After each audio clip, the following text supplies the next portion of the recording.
नमस्कार मित्रांनो, स्वागत आहे आपल्या मालिकेत वैदिक ऋषींचा वैज्ञानिक वारसा. आज आपण भेटणार आहोत एका अशा ऋषींना ज्यांनी मानव आणि ब्रह्मांड यातील गूढ नातं उलगडलं. हे म्हणजे ऋषी याज्ञवल्क्य.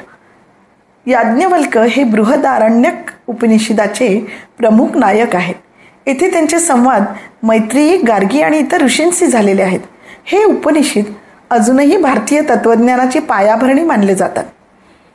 मैत्रीय संवादामध्ये याज्ञवल्क आपल्या पत्नी मैत्रेयीला म्हणतात, धनाने नाही तर आत्मज्ञानाने अमरत्व मिळतं.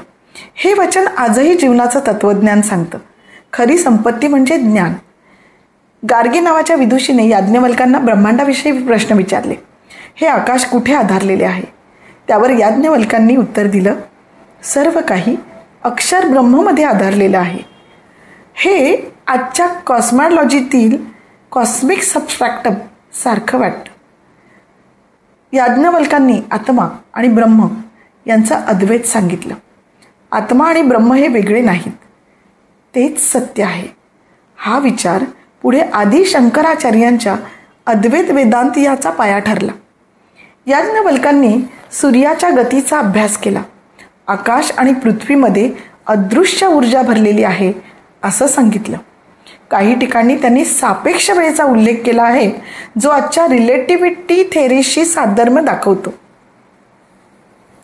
ऋषी याज्ञवल्क आपल्याला शिकवतात, खऱ्या आयुष्याचे रहस्य हे आत्मज्ञानात आहे.